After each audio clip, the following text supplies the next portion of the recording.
any violence by a large population is not because this people is more violent than any other.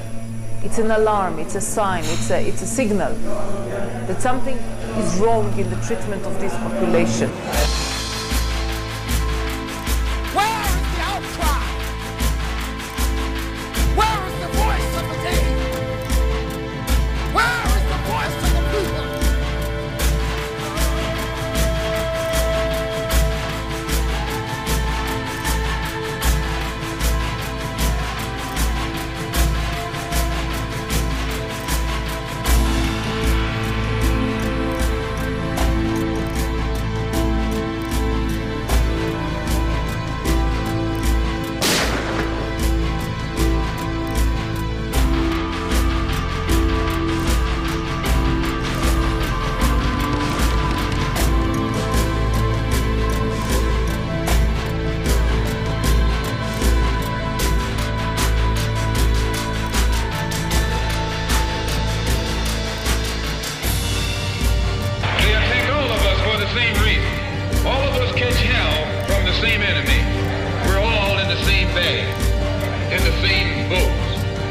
We suffer political oppression, economic exploitation, and social degradation.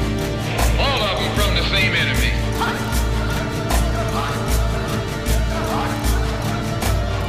It is useless and futile for us to continue talking peace and non-violence against the government whose reply is only savage attack on an unarmed, defenseless people. This year will be a year of violence. This year is the keynote is violence and the slogan is attack.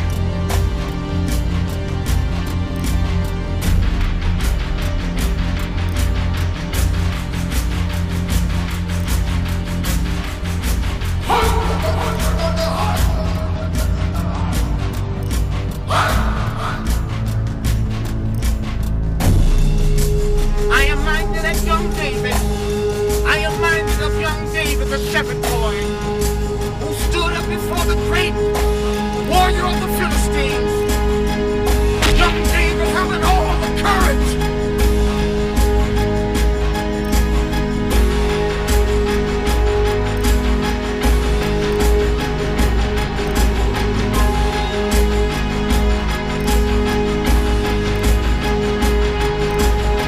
There must be someone somewhere. There must be someone. There's got to be somebody somewhere. There's got to be somebody somewhere that cares.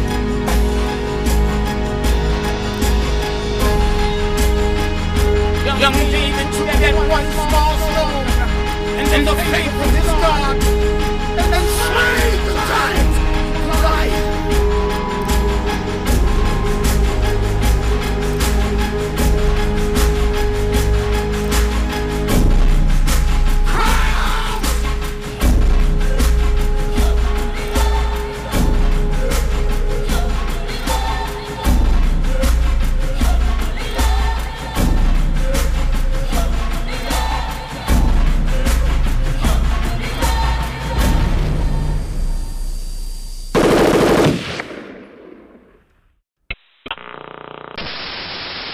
A Pathé dispatch shows the scene in Jerusalem as Jewish and Arab mobs clashed in the center of the city. It remains to be seen whether a threatened full-scale war will materialize. جنود يعتلون المنازل والقناصة لا يتورعون عن إطلاق النار على كل شيء يمر أمامهم بمن فيهم الصحفيين. As a journalist, the more you look into the issue of Israel and Palestine, the more you sense that something is not quite right. The images and the narration are out of sync, a little like a foreign film that has been awkwardly dubbed. بيوت مهدمة وطرق مدمرة وسيارات لم يعد يظهر منها إلا هياكلها، أما الطعام والدواء فوجوده نادرا. As you look into it for yourself, you begin to suspect that there is something extremely odd going on. The more you look into it, the more you begin to feel it is not just odd, it is deeply disturbing.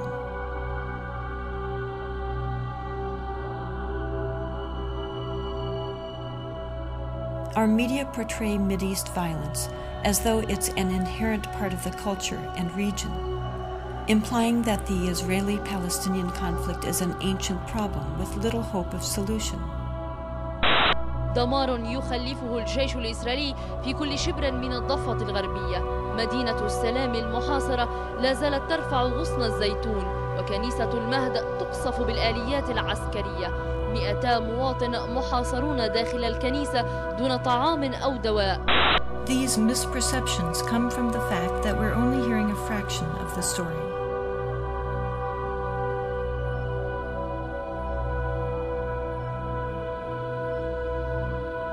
You are about to witness images and testimony largely hidden from mainstream America.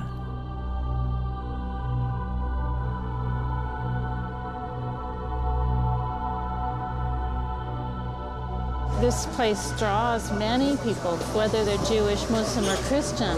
This is a holy place to significant numbers of us in the world. We all have an interest in sort of seeing what is this land and what's the situation here. And once you come, if you open your eyes at all, you can't miss the problems and the patterns that are here.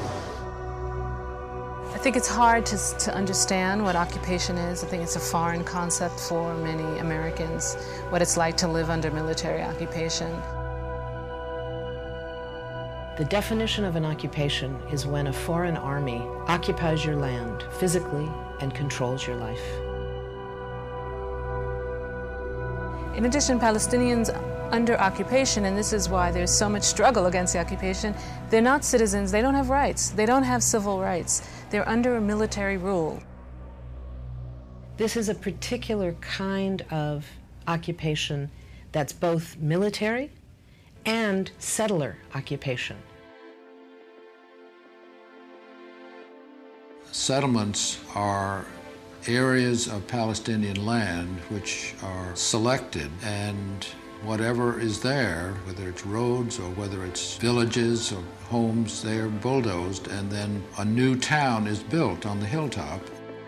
One very good friend is Rodina Jabber, and she and her husband Apta have land in a rural valley near here called the Ba'a. And it's pretty clear these settlements want this land. It's some of the best agricultural land around here. So that valley has had repeated home demolitions. Rodina herself has lived through 2 home demolitions. They're living now in their 3rd house.